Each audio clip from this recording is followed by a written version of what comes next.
नमस्कार। Bharat coverage news के लिए मैं विभास यादव आप लोगों का बहुत बहुत स्वागत करता हूं। दोस्तों, जात जनगणना की चर्चा पूरे देश में इस समय हो रही है। जात जनगणना का जो मोदी सरकार ने फैसला लिया है कराने का, उसके बाद जो है अब सियासी दल जो है इसे एक अपने आप बात कर रहे हैं कि हमने हमारा प्रयास रहा है। विपक्ष जहां कह रहा है कि ये आवाज हम उठाते रहे हैं, चाहे वो समाजवादी पार्टी रही हो, चाहे आरजेडी रही हो, चाहे जेडीयू रही हो, लेकिन अब बीजेपी के लोग कह रहे हैं कि मोदी जी का ये मास्टर स्ट्रोक है और श्रेय लेने की भी होड़ लगी हुई है।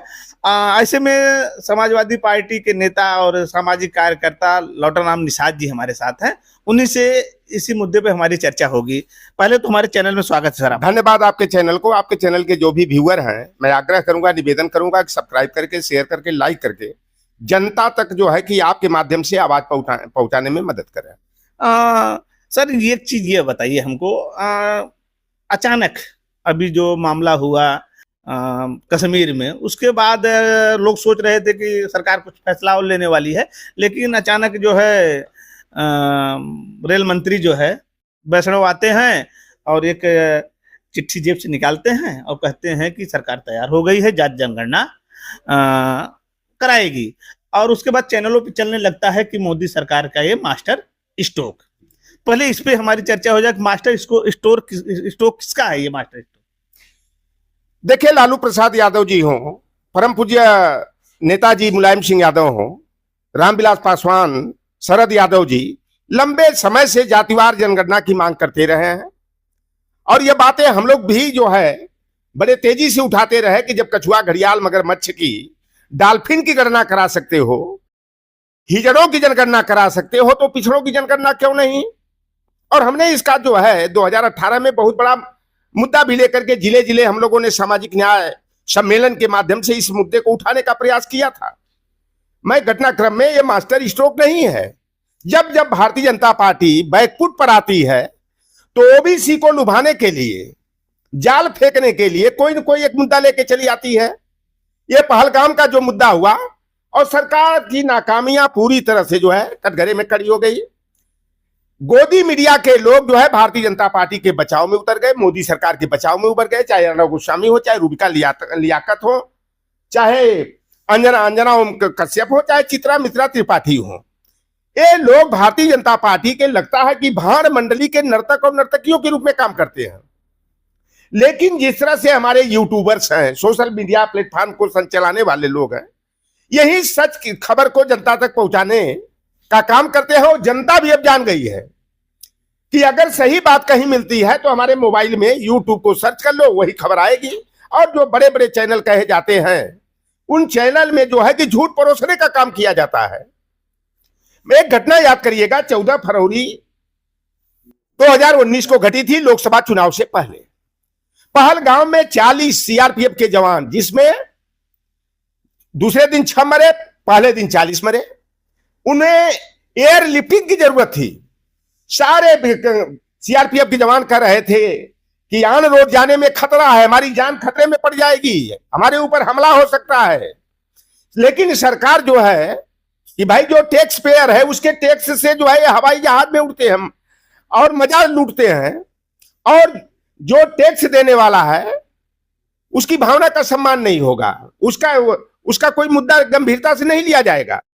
जबरदस्ती जो है कि जवानों को खटारा गाड़ी से भेजा गया और पता लगा कि 300 आरडीएक्स का विस्फोट हुआ, 40 जवान मर गए। एक केवल मिश्रा जी थे और 39 हमारे पीडीए के लोग थे, उसमें भी 23 हमारे यादव समाज के थे। यह सरकार लोकसभा चुनाव में नेपोलियन बोनापार्ट का इतिहास आप पढ़ लीजिएगा, मुसोलिनी का इतिहास पढ़िएगा कि जब जब 5 बरस से देश की जनता को छलने का काम करते थे, और जब चुनाव का कुछ समय आता था तो अपनी पाली हुई मीडिया के माध्यम से, नेपोलियन बोनापार्ट के कहा जाता है कि 200 मीडिया घराने उसके पास थे। उस समय जो भी मीडिया थी, ये मीडिया तो थी नहीं उस समय, तो लास्ट समय में जो है युद्ध करा देता था पड़ोसी देशों से, और राष्ट्रवाद के मुद्दे पर चुनाव वो जीत जाता था। वही फंडा जो है हमारे देश के प्रधानमंत्री, मैं तो कहता हूं कि Narendra Modi is an international lawyer.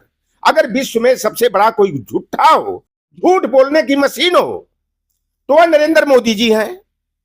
और पुलवामा की घटना करा दी गई। 300 किलोग्राम आरडीएक्स कहां से आया ये पता नहीं चल पाया। कहते हैं हमारी जो है कि बॉर्डर पर जो है ये चाक चौबंद व्यवस्था है, कोई परिंदा भी पर नहीं मार पाएगा। मनमोहन सिंह जी की सरकार थी, बार बार जो है कहते थे बीएसएफ भी तुम्हारा, आर्मी तुम्हारी, सरकार तुम्हारी, गृह मंत्रालय तुम्हारा। ये आतंकवादी कहां से आते हैं? कहते थे कि दिल्ली दरबार से आतंकवादी आते हैं। ये आज आतंकवादी कहां से आ गए? ये पहलगाम का ये जो मकसद रहा है, मुकदमा हमारे ऊपर भी कायम हो सकता है। धमकी मिल रही है कि राष्ट्रद्रोह का मुकदमा कायम कराएंगे, राष्ट्र का लगवाएंगे। लौटर राम मुकदमे से नहीं डरता है। हम लोग सच बोलने में विश्वास रखते हैं और कोई चीज हो खोजी पत्रकार के रूप में एकदम निचले तह तक पहुंचने का काम करते हैं। मैं आपसे साफ तौर पर कि पहलगाम की घटना जो हुई उससे पहले एक निशिकांत दुबे है, अपने मैरिज एनिवर्सरी मनाने के लिए उसी पहलगाम उसी फील्ड में गया था। पूरी आर्मी की और पुलिस की जो है सिक्योरिटी का जाल बिछा दिया गया एक व्यक्ति, एक भाजपा के नेता के लिए। 2000 सैलानी देश के विभिन्न क्षेत्रों से गए, तो वहां पर 3 लेयर की जो सिक्योरिटी जोन था वह आर्मी के लोगों को क्यों हटा दिया गया? 19 चेक पोस्ट थे, उन्हें निष्क्रिय क्यों कर दिया गया? और ये गोदी मीडिया वाले बेईमान, निर्लज्ज हैं, बेहया हैं। उनके दीदा का पानी हमारे पूर्वांचल में कहा जाता है गिर गया इतना कि वो भारतीय जनता पार्टी के भाट बनकर के कह रहे थे मुसलमान, वो तो आए आतंकवादी पाकिस्तानी, तो आए तो कहां से आए? तुम्हारी सेना की चाक चौबंद चौकीदारी की बात करते हो, तुम्हारी चौकीदारी कहां चली गई? कैसे आ गए आतंकवादी हमारे देश में उतरे, सीमा के उतरे भीतर तक? और कहते हैं कि वो तो चड्डी उतरवा के देखे कि धर्म पूछ के और धर्म पूछ करके किए। अरे भाई मैं भी तो वीडियो देखा था ना, वो जंगल से आ रहे हैं, सिरे फायरिंग करते हुए आ रहे हैं। वो धर्म पूछने का समय कहां मिला? चड्डी खुलवा के खतरा देखने का समय कहां आया? अगर ये हिंदू मुसलमान का मामला था तो भाई साफ तौर पर भाजपा के कई नेताओं ने कहा है कि भाई देखो, एक हर्षवर्धन वाजपेयी करके भाजपा का पत्रकार है, उन्होंने कहा कि मुसलमान भाई अपने जान पर खेल करके हमारे लोगों की जान बचाने का काम किया। वही भाषा जो है एकनाथ शिंदे भी बोल रहे हैं।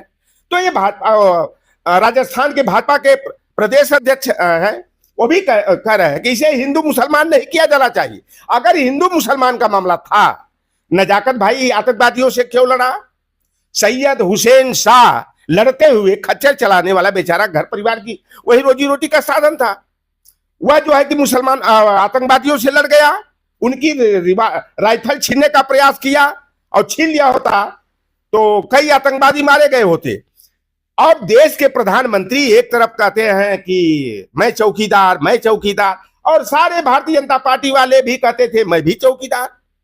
मोदी का परिवार, मोदी का परिवार, और परिवार चलाने वाला इतना निठल्ला है कि आप बताओ कि जब देश में इतनी बड़ी घटना हुई, पूरा देश जो है चिंताग्रस्त रहा, शोक में डूबा हुआ था। 24 अप्रैल को मोदी जी का कार्यक्रम था कानपुर में योगी आदित्यनाथ के साथ में, लेकिन वह कहां जा रहे हैं? रैली करने जा रहे हैं, क्योंकि बिहार और बंगाल टारगेट में है ना। चुनाव देखकर वो पलटू राम के साथ सीतामढ़ी में रैली कर रहे हैं, खिस्सी बघार रहे हैं। भाई देश के प्रधानमंत्री हो, इस देश के मुखिया हो, तो आपको प्रेस कॉन्फ्रेंस जम्मू कश्मीर में करनी चाहिए। आपको प्रेस वहां नहीं करते हो तो दिल्ली में करनी चाहिए।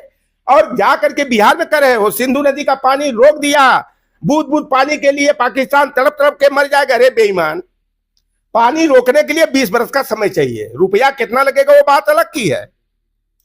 20 बरस का समय लगेगा, और पानी रोकोगे तो लेके कहां जाओगे? बड़नगर में लेके जाओगे कि अमित शाह के घर लेके अहमदाबाद लेकर करके जाओगे? तो ये देश की जनता को बेवकूफ बनाने का काम गोदी मीडिया के माध्यम से किया जा रहा। अब आते हैं इन मौके पर। पहले एक सवाल, हमारा काउंटर सवाल है, ये सब बयान आप लोग देके क्यों पाकिस्तान को मौका दे रहे हैं कि पाकिस्तान यही सब वीडियो वहां चलाता है, नैरेटिव फैलाता है कि भारत के लोग, फिर यही तो भाजपा के लोग कह रहे हैं, चाहे वो कांग्रेस के लोग हों, चाहे समाजवादी पार्टी के लोग हों, उनके बड़े नेता कहते हैं कि हम जो है उनके साथ खड़े हैं, सरकार के साथ खड़े हैं। आप लोग इस तरह सरकार का ही छिछवा लेदर करा रहे हैं, जो पाकिस्तान वही चलाता है। आपसे मैं बता दूं, कौन कह रहा था एक सिर के पीछे हम 20 सिर 10 सिर लेकर के आएंगे?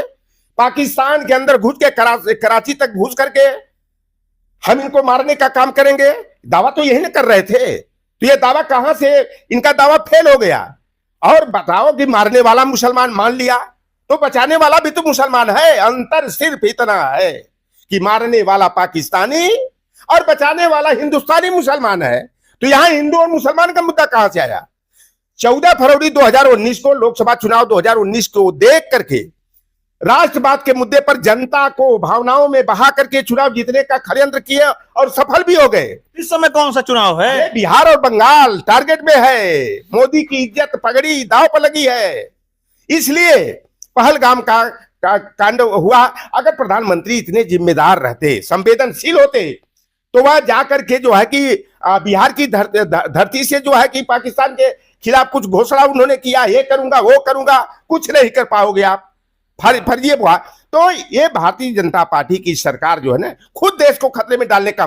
मैं मुद्दे पर आपने जातिगत जनगणना की बात किया, मैं इसलिए बता रहा हूं, जब 2019 का पुलवामा की घटना हुई, उसके बाद इन्होंने डैमेज कंट्रोल के लिए क्या किया था? ख्याल करना, राष्ट्रीय पिछड़ा वर्ग आयोग को संवैधानिक दर्जा, नित्यानंद राय, रामकृपाल यादव, सचिन अहीर, गंगाराम अहीर, भूपेंद्र यादव, और वो एक ऐसी तो अन्नपूर्णा देवी यादव, तमाम लोगों को लगा दिया।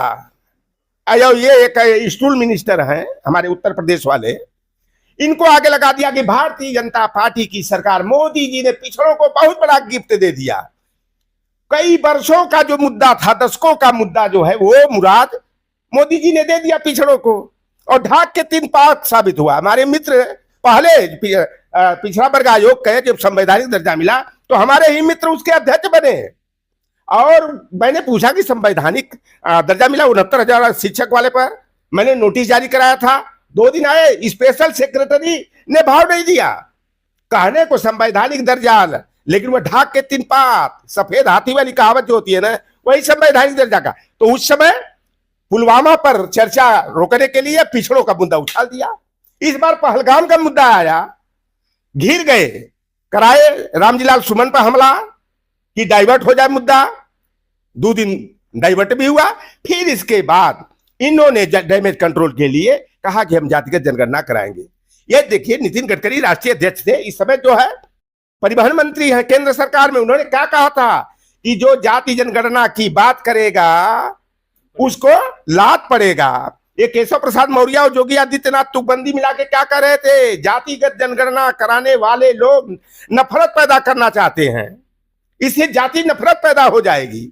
आज स्वागत कर रहे हैं सारे भाजपा के नेता। तो क्या आप ये कहना चाहते हैं, क्या ये लोग लागू नहीं करेंगे? केवल ध्यान भटकाने के लिए एक मुद्दा इन्होंने लाया है, ये जातिगत जनगणना नहीं कराएंगे, क्या ये भी संशय है क्या आपको? जातिगत जनगणना का विरोधी कौन रहा है? कांग्रेस और भाजपा दोनों। आज राहुल गांधी बोल रहे हैं, आज गलती स्वीकार कर रहे हैं कि कांग्रेस पार्टी ने पिछड़ों को गंभीरता से नहीं लिया। पिछड़ों को जो सम्मान मिलना चाहिए था, अधिकार मिलना चाहिए था, कांग्रेस ने पिछड़ों पर ध्यान नहीं दिया, इसलिए कांग्रेस रसातल में मिल गई। आज राहुल गांधी को मैं धन्यवाद दे रहा हूं। ये जो निर्णय लिया है सरकार ने, ये इंडिया गठबंधन की जीत है, या समाजवादी पार्टी के पीडीए की जीत है कि सरकार जो है घुटने पर आ गई है। और यह निर्णय मैं बता दूं कि 2010 में सबसे पहले बता दूं कि जनगणना 1871 में ब्रिटिश हुकूमत ने कराया। अंतिम जातिगत जनगणना 1931 में ब्रिटिश हुकूमत ने कराया। 1941 में जनगणना चल रही थी, उसी समय द्वितीय विश्व युद्ध छिड़ गया, जिससे आंकड़े जो है जनता के सामने नहीं आ पाए।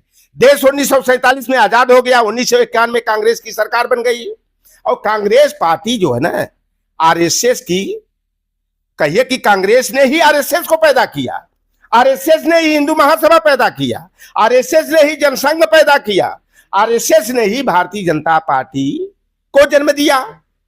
तो कांग्रेस पार्टी की सरकार आरएसएस और हिंदू महासभा के दबाव में आकर के इन्होंने जातिगत जनगणना को नहीं कराया। 60 वर्ष तक कांग्रेस ने भी धोखा करने का काम किया। मैं एक घटना बता दूं आपको, 2009 की घटना है, और नेता का नाम नहीं लेना चाहूंगा। कुर्मी जाति के एक बहुत बड़े नेता थे, केंद्र में मंत्री थे। भाषा हम लोगों की दूसरी, उनकी भाषा दूसरी, लेकिन उन्होंने टूटे फूटे रूप में अंग्रेजी में हमसे बात किया, तो मैं समझ गया उन्होंने कहने का मतलब था। उन्होंने बुलाया हमको, दिल्ली में, कांग्रेस के ही मंत्री थे। उन्होंने कहा कि निषाद जी, आप तेज लगते हैं, आप आंदोलनकारी लगते हैं, आप पिछड़ों की जातिगत जनगणना का मुद्दा उठाइए। हमने कहा माननीय मंत्री जी, आप केंद्र में तीसरे नंबर के मंत्री हैं और आप जो है कि मंत्री परिषद के पटल सामने क्यों नहीं ये बात रखते हैं? कहे निषाद जी, भाजपा और कांग्रेस में पिछड़े दलित किस तरह राजनीति करते हैं आपको पता नहीं है। वहां दिल पर पत्थर रख के राजनीति करना पड़ता है, तलवार चल जाएगी। इसलिए आप सोशल प्लेटफॉर्म से इस मुद्दे को उठाइए। मैं जंतर मंतर पर 6 दिनों तक अन्ना हजारे से पहले जातिगत जनगणना के मुद्दे पर, समानुपातिक आरक्षण कोटा और बैकलॉग भरने के मुद्दे पर मैंने 6 दिन तक 29 मार्च से लेकर के 4 अप्रैल 2011 में मैंने किया। नेताजी शरद यादव, लालू प्रसाद यादव ने सदन में यूपीए 2 की सरकार के सामने मुद्दा रखा और सरकार बाध्य हुई। इसलिए बाध्य हुई कि राजद भी सरकार की हिस्सा थी, समाजवादी पार्टी जो है उसको समर्थन देकर सरकार चला रही थी, सरकार को बचाने का काम कर रही थी, चाहे एफडीआई का मुद्दा हो, चाहे परमाणु करार का मुद्दा हो। कई मुद्दे पर नेताजी ने उनको बचाने का काम किया। लास्ट में कांग्रेस पार्टी सहमत हुई, सोशियो इको कास्ट सेंसस 2011 हुआ। लेकिन दुर्भाग्य रहा हम पिछड़ों का कि डाटा जगजाहिर नहीं हो पाया, सत्ता परिवर्तन हो गया, भारतीय जनता पार्टी की सरकार हो गई, जो अपने को पिछड़ी जाति का, अति पिछड़ी जाति का, गरीब माँ का बेटा बताते हैं। नरेंद्र मोदी जी की सरकार ने जब आंकड़े घोषित किया 30 अगस्त 2016 को, SC ST की जातिवार जनगणना घोषित कर दी गई। धार्मिक अल्पसंख्यक मुस्लिम, सिख, ईसाई, जैन, बौद्ध, पारसी, रेसलर की कर दी गई, ट्रांसजेंडर और दिव्यांग की कर दी गई। लेकिन ओबीसी के आंकड़े सार्वजनिक नहीं किए गए। भाषा भाषियों की जनगणना घोषित कर दी गई। कई करोड़ बंगला बोलने वाले हैं, कितने असमिया बोलने वाले हैं, उड़िया है, मलयालम है, तमिल है, तेलुगु है, मराठी है, गुजराती है, पंजाबी है, सारे भाषा भाषियों की भी कर दिया। इसलिए हम लोग मुखर होकर के सरकार को घेरने का काम करते थे कि आखिर जब भाई कछुआ, घड़ियाल, मगरमच्छ, डॉल्फिन की जनगणना करा सकते हो, गाय को आधार कार्ड देने की बात करते हो, तो पिछड़ों की जनगणना कराने में पिछवाड़े लाल मिर्ची क्यों लगती है? हमारे साथ समाजवादी नेता जो है रामलोटन निषाद जी थे। जात जनगणना पर इनका कहना है कि ये ध्यान भटकाने के लिए जो है केंद्र सरकार द्वारा लिया गया फैसला है। लागू होगा कि नहीं, इस पे भी ये संशय व्यक्त कर रहे हैं। बस इस वीडियो में बस इतना ही। नमस्कार, जय हिंद, जय भारत।